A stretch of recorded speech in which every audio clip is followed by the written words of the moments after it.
কর্মবার্তা online পরিবারে তোমাদের সকলকে স্বাগত জানাচ্ছি। ভিডিওটা খুবই গুরুত্বপূর্ণ।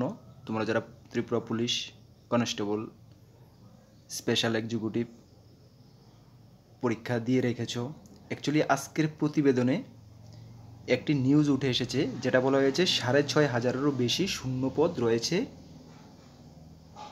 ত্রিপুরা পুলিশের আরক্ষা দপ্তরে। ইয়েস, ত্রিপুরা পুলিশে 6,500 প্লাসের শূন্যপদ রয়েছে। আমরা দেখেছি 2022-এ ত্রিপুরা পুলিশ 1,000 মেন এবং ওমেন কনস্টেবলের জন্য নোটিফিকেশান জারি হয়েছে এবং যেটার এক্সাম হয়েছে 2024-এর জানুয়ারি মাসে।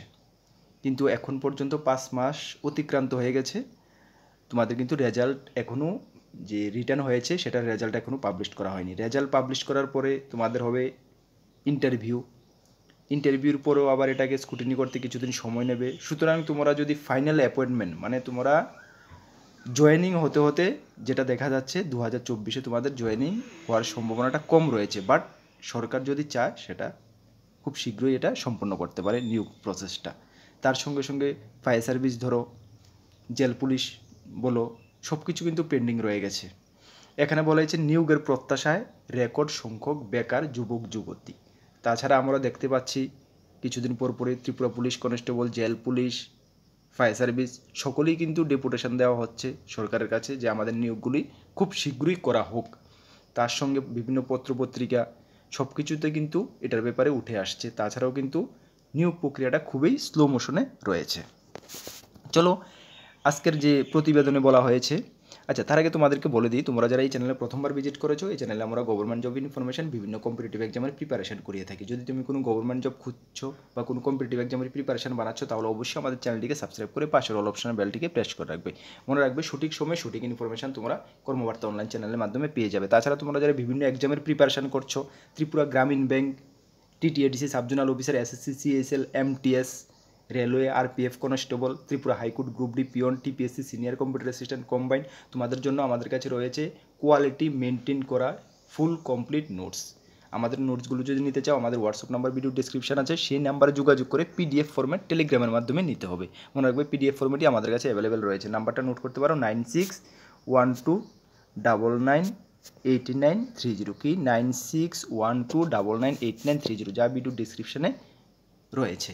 আর ত্রিপুরা পুলিশ কনস্টেবল তোমরা যারা তোমাদের ইন্টারভিউর জন্য আমাদের সাজেশান চাচ্ছ বা অনেকে মেসেজ করছো, হোয়াটসঅ্যাপ করছো, কল করছো, দাদা ত্রিপুরা পুলিশ কনস্টেবলের ইন্টারভিউর সাজেশান কবে দেবেন? ইয়েস, সাজেশান তোমাদেরকে আপডেট সাজেশান তোমরা কর্মবার্তা অনলাইন থেকে পেয়ে যাবে। এটা ট্রাস্ট রাখো, বিশ্বাস রাখো, সঠিক সময়ে পেয়ে যাবে। এখন যদি তোমাদের সাজেশানটা আমি রেডি করে দিই, এখন এক্সাম যদি হয়ে যায়, তাহলে তোমাদের সব কিছু আবার না হয় এক্সামটা, তাহলে কিন্তু ইন্টারভিউটা না হয়, তাহলে কিন্তু সব কিছু আবার আপডেট করতে হবে, তোমরা একটু সমস্যায় পড়তে হবে। ঠিক আছে? সুতরাং তোমাদের ইন্টারভিউর জন্য এমন বেশি কিছু নয়, তোমাদের সঠিক সময় আমরা তোমাদেরকে প্রোভাইড করে দেবো। এটা তোমরা একটু ধৈর্য ধরো। ঠিক আছে? একদম নিশ্চিন্তে থাকতে পারো। চলো, এখানে বলা হয়েছে দেখো যে রাজ্য স্বরাষ্ট্র দপ্তরে কর্মী নিয়োগের করার জন্য যেখানে প্রত্যাশী যুবক যুবতীদের তরফে আন্দোলন চলছে, সেই জায়গায় দপ্তরের বিভিন্ন স্তরে তথা সেকশনের নিয়োগ সংক্রান্ত ব্যাপারে রাজ্য সরকারের ভাবনা চিন্তা রয়েছে। অতি সম্প্রতি সরকারের তরফে এমনটা ইঙ্গিত দেওয়া হয়েছে, মানে সরকারও কিন্তু এমনটা ইঙ্গিত দিয়েছে যে অতি শীঘ্রই তোমাদের এগুলো প্রসেসিংটা সম্পন্ন করবে। তাছাড়া রাজ্য মন্ত্রিসভার একজন মন্ত্রী এটাও বলেছেন এটা একটা ধারাবাহিক প্রক্রিয়া, সেটাকে চালিয়ে যেতে হবে। ইয়েস, ধারাবাহিক প্রক্রিয়া।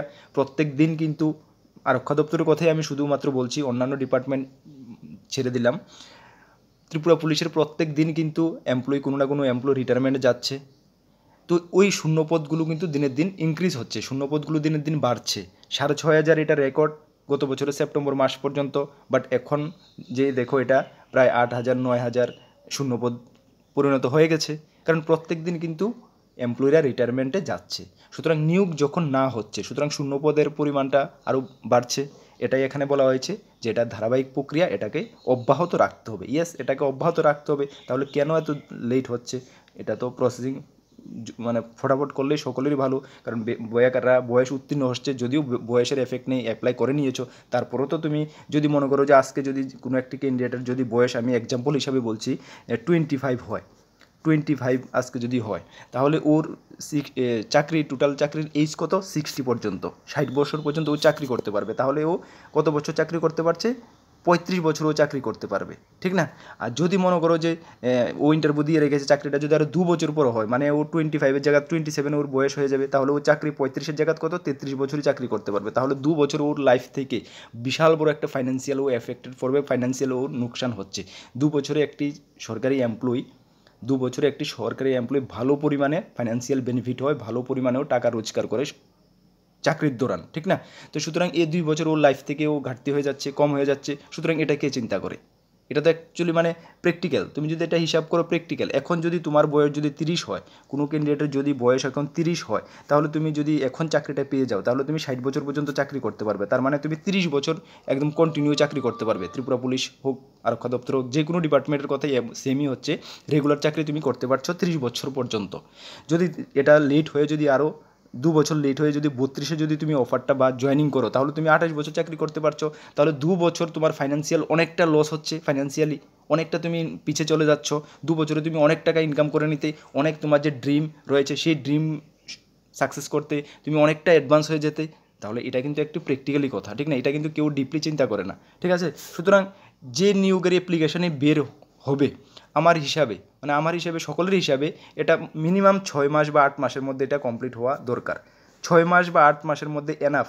যদি ত্রিপুরা সরকার যদি চায় বা কোনো সরকার যদি সদিচ্ছা থাকে, 6 থেকে 8 মাসের মধ্যে যে কোনো একটি নিয়োগ প্রক্রিয়াকে কমপ্লিট করে জয়েনিং করানোর জন্য এনাফ, মানে একদম যথেষ্ট টাইম 6 থেকে 8 মাস। বেশিতে বেশি 10 মাস গেল, কিন্তু 1.5 বছর 2 বছর 3 বছর ধরে এগুলো পেন্ডিং পড়ে থাকাটা অ্যাকচুয়ালি তো মানে কী বলবো, মন মেজাজ খারাপ হয়ে যায়, ঠিক না? সকলেরই যারা প্রার্থী রয়েছে, কত একটা প্রত্যাশায় তোমরা রয়েছো, তোমাদের দিন কীভাবে যাচ্ছে অ্যাকচুয়ালি ফিলিং করা যায়, ঠিক আছে?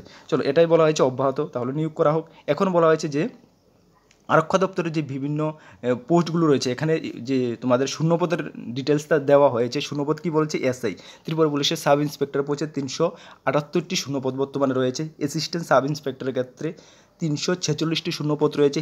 হেড কনস্টেবল, ত্রিপুরা পুলিশের হেড কনস্টেবলের শূন্যপদ রয়েছে 587টি, এবং কনস্টেবল যেটাতে তোমরা ইন্টারভিউ দিয়ে রেখেছো 1000 পোস্টের জন্য, এটা বেড়ে এখন বর্তমানে 1902টা ভ্যাকেন্সি রয়েছে।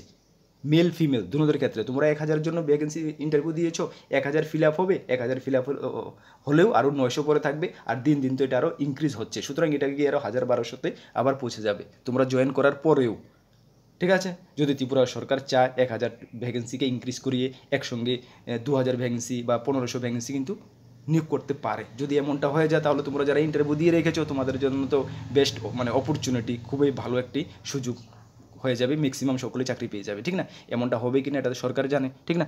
যাই হোক, তারপর রয়েছে ত্রিপুরা পুলিশের স্টেট রেফেল। ত্রিপুরা স্টেট রেফেলের তোমরা অনেকের প্রত্যাশিত, অনেক দিনে অনেক কমেন্টস করছো, সেখানেও কিন্তু 2200+ সবগুলো পোস্ট মিলে অ্যান্ড্রো ফরওয়ার্ডস, রাইফেলম্যান, নায়েক, হাবলদার মিলিয়ে 2200+ কিন্তু শূন্যপদ রয়েছে ত্রিপুরা স্টেট রাইফেলও, ঠিক আছে? সেটাও একটু শোনা যাচ্ছে, মাঝখান দিয়ে শোনা গিয়েছিল যে ত্রিপুরা স্টেট রাইফেলের 2টি ব্যাটালিয়ান নিয়োগ করা হবে নতুনভাবে।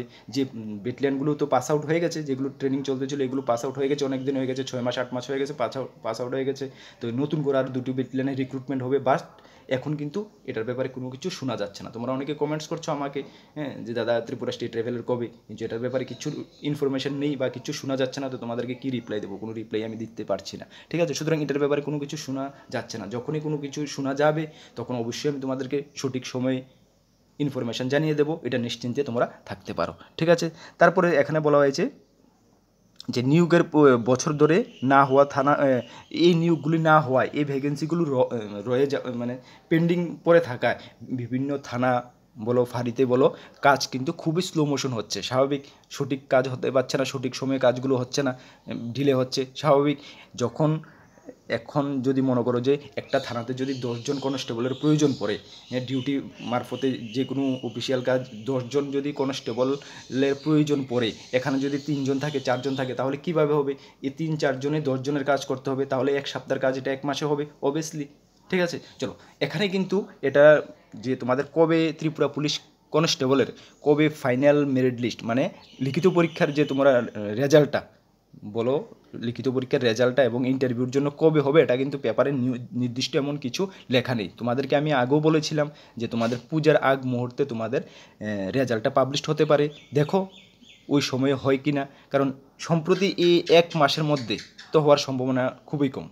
ঠিক আছে, সুতরাং যে পঞ্চায়েত ইলেকশন রয়েছে এর পরে দিয়ে তোমাদের হওয়ার সম্ভাবনা রয়েছে, জিআরবিটি গ্রুপ ডিরও রয়েছে, একসঙ্গে হয়তো বা ত্রিপুরা পুলিশ জিআরবিটি এগুলো দিয়ে দেবে। ঠিক আছে, আর স্পেশাল এক্সিকিউটিভে তো আমি একটি ভিডিও বানিয়েছি গতকালকে, সেখানে বলে দিয়েছি যে তোমাদের কবে নাগাদ ফাইনাল মেরিট লিস্টটা বের হতে পারে স্পেশাল এক্সিকিউটিভের। ঠিক আছে, চলো এখানে যদিও আজকের নিউজ পেপারে যে স্পেশাল এক্সিকিউটিভের ব্যাপারে কিছু বলা নেই, আমি গত পরশুদিন বলে দিয়েছিলাম স্পেশাল এক্সিকিউটিভের আনুমানিক ডেট কবে বের হওয়ার সম্ভাবনা রয়েছে। তো ত্রিপুরা পুলিশেরও এটা বলবো, লিখিত পরীক্ষার যে তোমাদের রেজাল্ট সেটাও কিন্তু মোটামুটি ধরো ইলেকশনের আগে সম্ভাবনা খুবই কম, ইলেকশনের পরে দিয়ে যে কোনো টাইমে তোমাদের রেজাল্ট হয়ে যেতে পারে। রেজাল্ট হয়ে গেলে তোমাদের ইন্টারভিউ মনে করো পূজার আগে তো হবে না, পূজার পরে দিয়ে নভেম্বর ডিসেম্বর মিলে তোমাদের ইন্টারভিউটা হওয়ার সম্ভাবনা রয়েছে। বাট এটা সরকারের উপর নির্ভর করছে, সরকার যদি চায় এর আগেও কিন্তু এটা করিয়ে নিতে পারে। ঠিক আছে, আর জেল পুলিশের ব্যাপারে তো এখনও কোনো আপডেট পাওয়া যাচ্ছে না, যখনই কোনো আপডেট পাওয়া যাবে অবশ্যই আমি তোমাদেরকে জানিয়ে দেবো।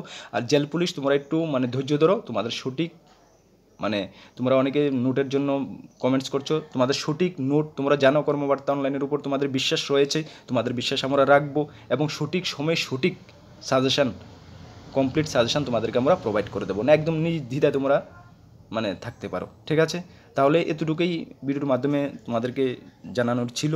আর যখন কোনো গুরুত্বপূর্ণ আপডেট আসবে একদম সঠিক আপডেট তোমাদেরকে আমরা পৌঁছে দেবো, এটা প্রমিস। ঠিক আছে, আর তোমরা বর্তমানে যারা যে প্রিপারেশন করছো এক্সামের, অন্যান্য এক্সামের প্রিপারেশন তোমরা চালিয়ে যাও, আমরা তোমাদের সঙ্গে রয়েছি, যেটুকু হেল্পের প্রয়োজন এতটুকু তোমাদেরকে আমরা হেল্প করব।